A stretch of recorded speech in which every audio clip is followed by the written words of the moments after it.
With permission, Mr. Speaker, I would like to update the House on the investigation into the attempted murder of Sergei and Yulia Skripal and the subsequent poisoning of Dawn Sturgis and Charlie Rowley earlier this year. This was a sickening and despicable act in which a devastatingly toxic nerve agent known as novichok was used to attack our country. It left 4 people fighting for their lives and 1 innocent woman dead. And I know the thoughts of the whole House will be with the family of Dawn Sturgis in particular, following their tragic loss. In March, I set out for the House why the government concluded that the Russian state was culpable for the attempted murder of Mr. Skripal and his daughter. I also said that while we all share a sense of impatience to bring those responsible to justice, as a nation that believes in the rule of law, we would give the police the space and time to carry out their investigation properly. Since then, around 250 detectives have trawled through more than 11,000 hours of CCTV and taken more than 1,400 statements. Working around the clock, they have carried out painstaking and methodical work to ascertain exactly which individuals were responsible and the methods they used to carry out this attack.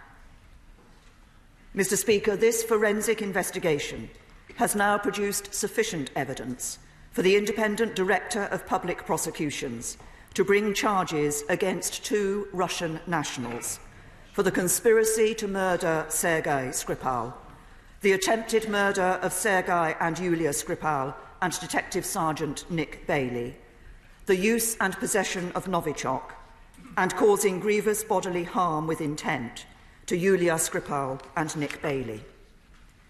This morning, the police have set out how the 2 Russian nationals travelled under the names of Alexander Petrov and Ruslan Boshirov, names the police believe to be aliases. They arrived at Gatwick Airport at 3 p.m. on Friday, the 2nd of March, having flown from Moscow on flight SU 2588. They travelled by train to London Victoria, then on to Waterloo, before going to the City Stay Hotel in Bow Road, East London. They stayed there on both Friday and Saturday evenings, and traces of novichok were found in their hotel room. On Saturday, the 3rd of March, they visited Salisbury, arriving at approximately 2:25 p.m. and leaving less than 2 hours later at 4:10 p.m.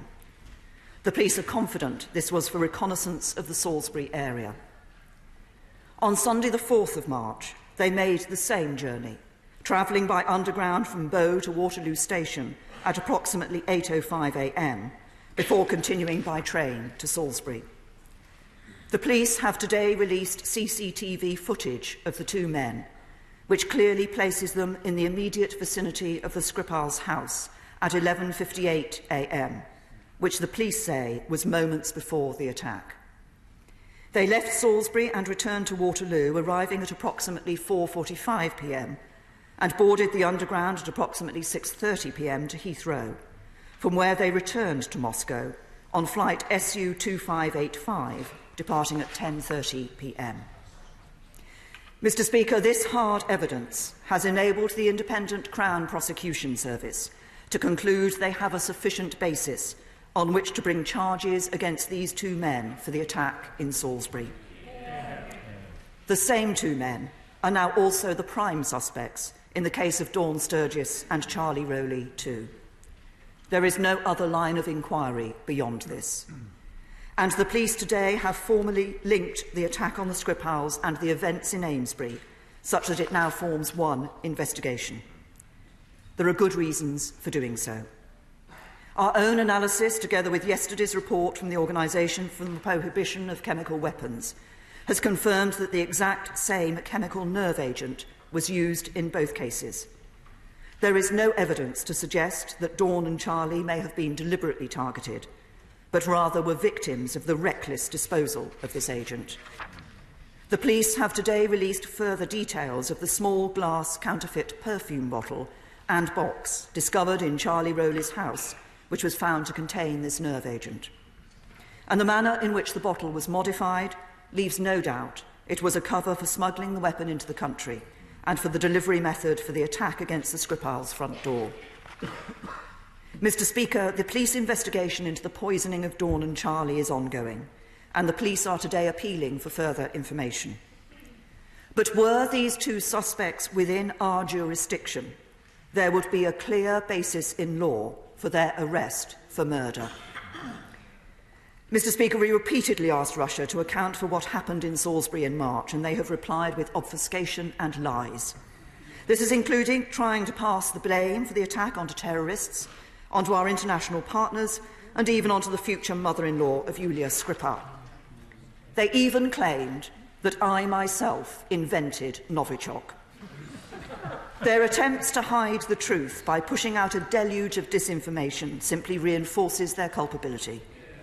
As we made clear in March, only Russia had the technical means, operational experience and motive to carry out the attack.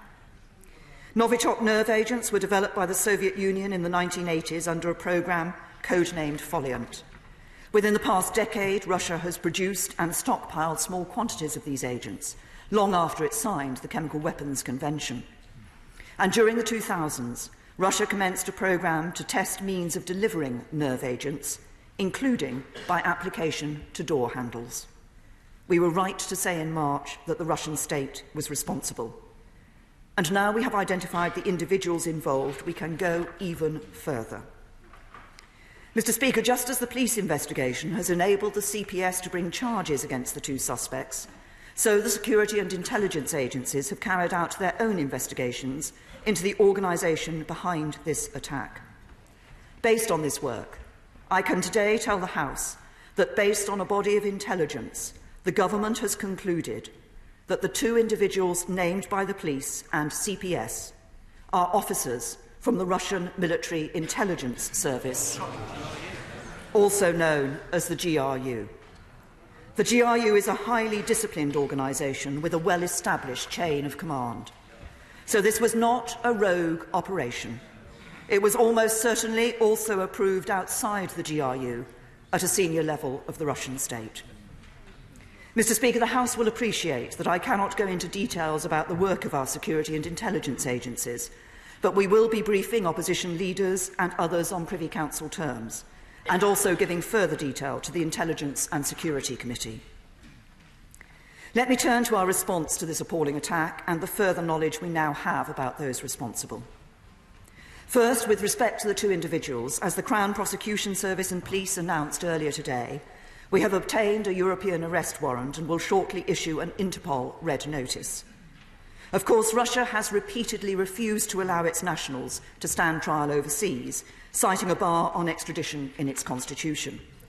So, as we found following the murder of Alexander Litvinenko, any formal extradition request in this case would be futile.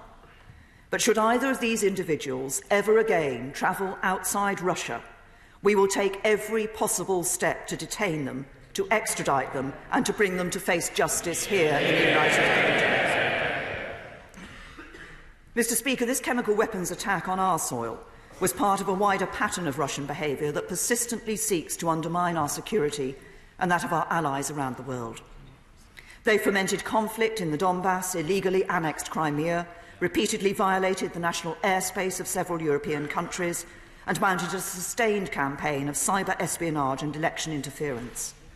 They were behind a violent attempted coup in Montenegro, and a Russian-made missile launched from territory held by Russian-backed separatists brought down MH17.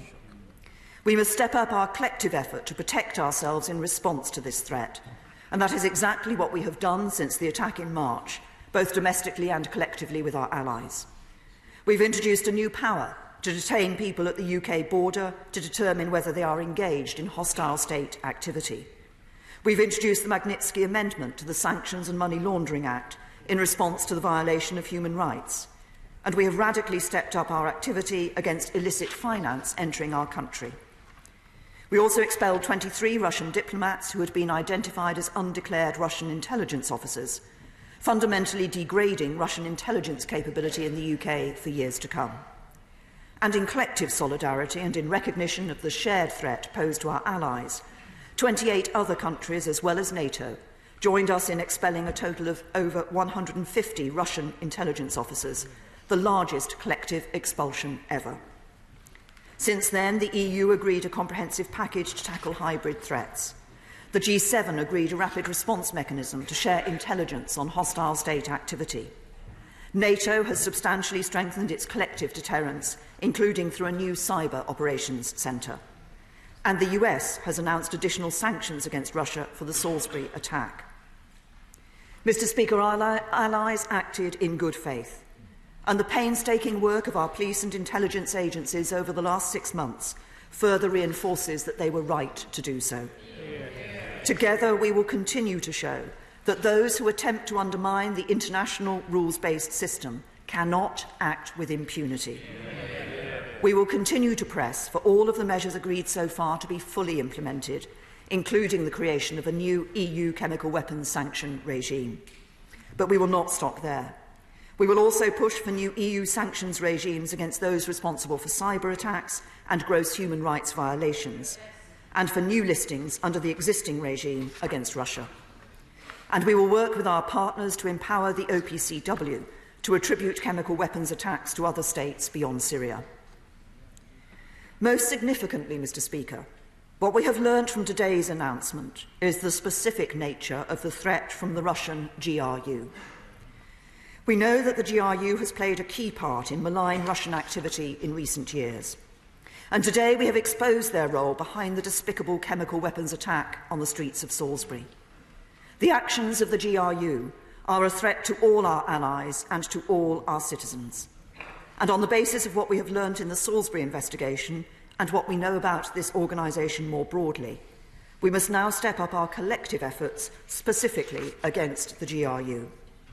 We are increasing our understanding of what the GRU is doing in our countries, shining a light on their activities, exposing their methods and sharing them with our allies, just as we have done with Salisbury. And, Mr. Speaker, while the House will appreciate that I cannot go into details, together with our allies, we will deploy the full range of tools from across our national security apparatus in order to counter the threat posed by the GRU. I have said before, and I say again now, that the UK has no quarrel with the Russian people. And we continue to hold out hope that we will one day, once again, enjoy a strong partnership with the government of this great nation. As a fellow permanent member of the United Nations Security Council, we will continue to engage Russia on topics of international peace and security. But we will also use these channels of communication to make clear there can be no place in any civilised international order for the kind of barbaric activity which we saw in Salisbury in March. Finally, Mr. Speaker, let me pay tribute to the fortitude of the people of Salisbury, Amesbury and the surrounding areas, who have faced such disruption to their daily lives over the past 6 months. Let me once again thank the outstanding efforts of the emergency services and National Health Service in responding to these incidents. And let me thank all those involved in the police and intelligence community for their tireless and painstaking work, which has led to today's announcement. Mr. Speaker, back in March, Russia sought to sow doubt and uncertainty about the evidence we presented to this House, and some were minded to believe them. Today's announcement shows that we were right. We were right to act against the Russian state in the way we did, and we are right now to step up our efforts against the GRU. We will not tolerate such barbaric attacks against our country, and together with our allies, this government will continue to do whatever is necessary to keep our people safe. And I commend this statement to the House.